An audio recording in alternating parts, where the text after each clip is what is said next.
Hey everyone, welcome to all. In the previous video, I explained you all how Masti Venkatesh Iyengar was praising his village Hoshali by telling us the speciality of the mango fruit. Now let's move on to the further passages.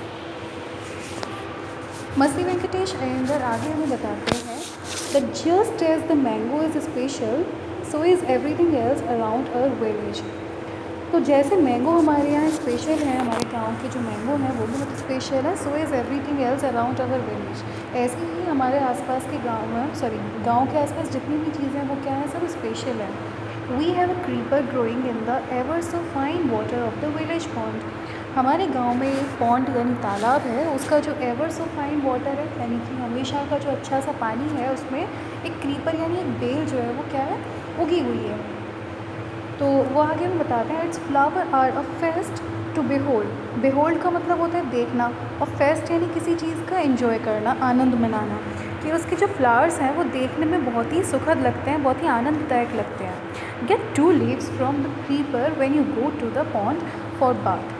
Gate 2 leaves यानी कि जब कभी भी आप है ना बात करने जाएँ, वहाँ पे यहाँ पे नहाने जाते हैं आप जब कभी भी उस पॉन्ड में, तो वहाँ से 2 क्रीपर यानी कि 2 जो है लता की जो बेलें हैं, उस बेल में से 2 पत्ते तोड़ कर लेकर आए। And you will not have to worry about not having leaves on which to serve the afternoon meal. और आपको चिंतित होने की ज़रूरत नहीं है कि आपको शाम का भोजन, आफ्टरनून मील सॉरी यानी मध्याह्न का भोजन आपको किस तरीके से किन पत्तों पर सर्व करने हैं। यानी कि वहाँ पे पॉन्ड पर जाइए, तालाब पर जाइए और उन पत्तियों को लेकर आइए। जैसा कि आप सबको पता है कि साउथ इंडियन जो लोग होते हैं वो ज़्यादातर इस तरीके से खाना खाते हैं पत्तों पर। ऐसे ही इस पत्ती की बात चल रही है कि आप अगर पत्ती वहाँ से लेकर आते हैं जब नहाने जाएँ आप, तो आपको चिंता करने की ज़रूरत नहीं है कि शाम के खाने के लिए पत्ती कहाँ से आएगी। You will say I am rambling. Rambling का मतलब होता है इधर उधर की बात करना। तो हमसे कहते हैं वो पाठकों से कि आप कहेंगे जो पढ़ने वाले हैं कि मैं इधर उधर की बात कर रहा हूँ। It is always like that when the subject of our village comes up. ये हमेशा तब होता है जब मेरे विलेज की सब्जेक्ट यानी उस विलेज के बारे में या उसके विषय से संबंधित कुछ आता है। विषय से संबंधित है कि मेरे विलेज के बारे में जब भी कोई बात चलती है तो मैं इसी तरह का हो जाता हूँ। बट इनफ, लेकिन अब ठीक है, अब मैं चुप हो जाता हूँ। If any one of you would like to visit us drop me a line. तो स्टूडेंट्स, लाइन का मतलब होता है पत्र, ठीक है। तो तार जिसको कहते हैं हम हिंदी में, जिसको तार कहते हैं, तो वो कहते हैं हमसे मस्ती वेंकटेश अय्यर कि if any one of you यानी कि अगर आप में से कोई चाहे would like to visit us यानी हमें इस जगह को घूमना चाहे, तो ड्रॉप मी अ लाइन यानी आप मुझे एक तार दे दीजिएगा, तार मेरे लिए ड्रॉप कर दीजिएगा, एक पत्र लिख दीजिएगा मुझे। I will let you know यानी मैं आपको बताऊँगा वेयर होशाली इज़ कि होशाली कहाँ पे है, and what things are like here और यहाँ की कौन कौन सी चीज़ें कैसी हैं। The best way of getting to know a place is to visit it. एक अच्छा तरीका है किसी भी प्लेस यानी किसी भी जगह को गेटिंग टू नो यानी जानने का सबसे बेहतर तरीका ये है कि आप उसको क्या कर लें, विज़िट कर लें। Don't you agree? आप इससे सहमत नहीं है? आगे बढ़ते हैं। अब यहाँ से थोड़ा सा स्टोरी आगे बढ़ती है। What I am going to tell you is something that happened 10 years ago। जो भी मैं आप लोगों को बताने जा रहा हूँ, मस्ती वेंकटेश अय्यर कहते हैं हमसे कि जो भी मैं आप लोगों को बताने जा रहा हूँ, दैट हैपेंड 10 years ago, 10 साल पहले हुआ था। We did not have many people who knew English. हमारे पास उस समय पे कई सारे लोग नहीं थे जो कि क्या करते थे, इंग्लिश जानते थे। Then our village accountant was the first one who had enough courage to send his son to Bangalore to study. और उन्हीं दिनों की बात है जब बहुत ज़्यादा लोग इंग्लिश बोलना नहीं जानते थे, तो हमारे विलेज का एक अकाउंटेंट आप सभी जानते हैं लेखपाल को बोलते हैं, कि हमारे विलेज का एक accountant was the first one यानी वो पहला व्यक्ति था हु हैड इनफ करेज, जिसके पास सफिशिएंट मात्रा में यानी अच्छी मात्रा में करेज यानी साहस था, जिसने अपने बच्चे को कहाँ भेजा, बेंगलोर भेजा, क्या करने के लिए, स्टडी करने के लिए। इट इज़ डिफरेंट नाउ, लेकिन आज का ज़माना कुछ अलग है। There are many who know English. आज कई सारे लोग हैं जो क्या करते हैं, इंग्लिश को जानते हैं। ड्यूरिंग द हॉलीडेज़ यानी छुट्टियों के दिनों में you come across them on every street. आप पाएंगे कि इस बेंगलोर की प्रत्येक स्ट्रीट पर, स्ट्रीट मतलब प्रत्येक रोड पर आप पाएंगे कि कोई ना कोई यहाँ पे इंग्लिश बोलता हुआ आपको नज़र आएगा, talking in English. Those days यानी उन दिनों we did not speak in English, यानी हम इंग्लिश में बात नहीं करते थे। Not did we bring in words while talking. Bring in का मतलब है यहाँ पे स्टूडेंट्स, ब्रिंग इन एक हम कह सकते हैं प्रोवर्ब है। तो ब्रिंग इन करना यानी बीच में किसी चीज़ को लेकर आना। तो not did we bring in English words while talking in Kannada, और ना ही हम कन्नड़ बोलते समय क्या लेकर आते थे, इंग्लिश को बीच में लेकर आते थे।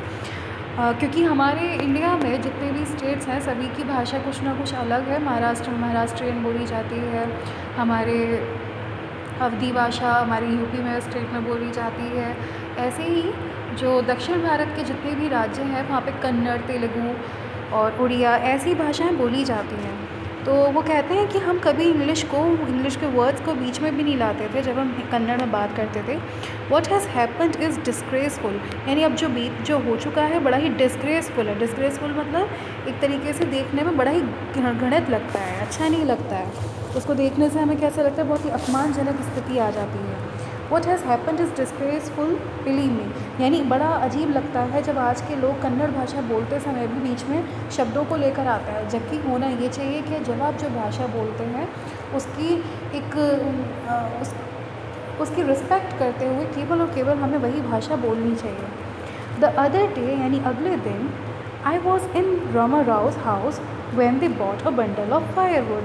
अब एक बार की ही बात है, वो हमें एक इंसिडेंट बताते हैं कि किस तरीके से आज इंग्लिश भाषा ने सबको क्या कर लिया है, सबके ज़ुबान पर वो किस तरीके से चढ़ गई है कि वो अपनी भाषा बोलते समय भी इंग्लिश के वर्ड्स को बीच में लेकर आते हैं। तो वो एक बार का इंसिडेंट बताते हैं कि I was in Rama Rouse house when they bought a bundle of firewood.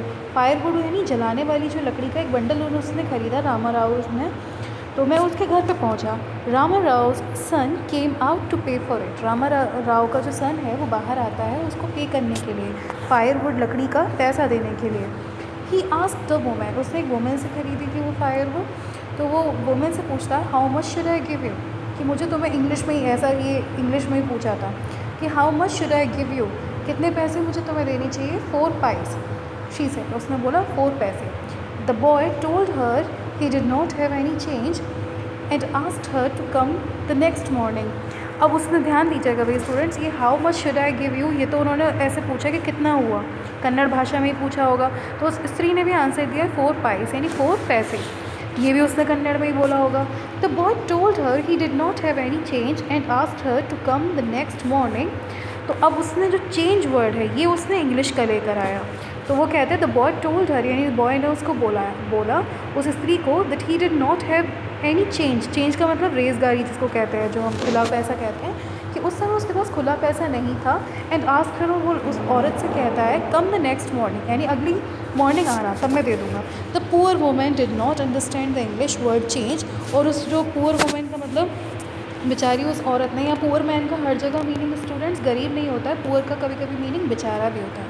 तो बेचारी वो स्त्री जो है वो चेंज का मीनिंग नहीं समझ पाई and went away muttering to herself, और कुछ ना कुछ मुंह में बड़बड़ाते हुए वो चली गई। आई डिड नॉट नो, लेकिन मुझे भी नहीं पता था उस समय तक। तो लेटर यानी बाद में when I went to Ranga's house, यानी जब मैं रंगा के घर गया एंड आस्क्ड हिम, और जब मैंने उससे पूछा आई अंडरस्टूड व्हाट इट मैंट, और तब मुझे पता चला कि इस चेंज का मीनिंग है क्या। The priceless commodity, the English language, was not so widespread in our village a decade ago। Decade का मतलब होता है 10 वर्ष का एक पीरियड स्टूडेंट्स, और प्राइसलेस कमोडिटी का मतलब होता है something which is very special. Commodity यानी कि कोई ऐसी चीज़ जो बहुत ही ज़्यादा बेनिफिशियल हो, बहुत ही ज़्यादा बेनिफिशियल थिंग यानी वस्तु हो। तो दिस प्राइसलेस कमोडिटी, अब इंग्लिश भाषा को वो कहते हैं, जो क्योंकि आजकल भाई एक इंटरनेशनल लैंग्वेज है इंग्लिश, जिसको कि सबको आना बहुत ज़रूरी है। तो दिस प्राइसलेस कमोडिटी यानी ये जो यूज़फुल वस्तु है, द इंग्लिश लैंग्वेज, ये जो इंग्लिश भाषा है जो कि बहुत इंपॉर्टेंट चीज़ बन गई है आज के ज़माने में, was not so wide spread in our village, यानी हमारे विलेज में उस टाइम पे बहुत ज़्यादा फैली हुई नहीं थी 10 साल पहले। That was why Ranga's homecoming was a great event, और इसीलिए जो रंगा का घर वापसी थी, होम कमिंग थी, वॉज ग्रेट इवेंट, बहुत ही ज़्यादा महान एक इवेंट बन गया। People rush to his doorstep announcing the accountant's son has come, the boy who had gone to Bangalore for his studies is here, it seems, and come, Ranga is here, let's go and have a look। इस तरीके से वहाँ के जो लोग थे तो इसीलिए रंगा की जो घर वापसी थी कि भाई एक अकाउंटेंट का यानी विलेज के अकाउंटेंट का लेखपाल का लड़का बेंगलोर जा रहा है अपनी स्टडी करने के लिए, इसीलिए जब उसका वापसी हुआ यहाँ विलेज में आना रंगा का, तो जो लोग हैं उनके लिए ये किसी इवेंट यानी किसी एक फेस्टिवल से कम नहीं था। People rushed to his doorstep. जो लोग थे वो उमड़ते हुए उसके घर की तरफ आए, उसके घर की तरफ बढ़ते हुए आते हैं, अनाउंसिंग और कहते हुए, चीखते हुए, एक दूसरे को बुलाते हुए, अरे सुनो, अकाउंटेंट का जो सन था ना हैज़ कम, वापस आ चुका है। The boy who had gone to Bangalore for his studies is here, कि अरे वही लड़का जो कि बेंगलोर गया था स्टडी करने के लिए वो अब आ चुका है। इट सीम्स एंड कम, ऐसा लगता है वो आ गया है, रंगा इज़ हेयर, रंगा आ चुका है। Let's go and have a look, चलो चलो उसको देखते हैं वो कैसा लग रहा है। तो उनके लिए बड़ा आकर्षण का केंद्र था कि भाई कोई इस तरीके से बेंगलोर में जाके स्टडी करता है।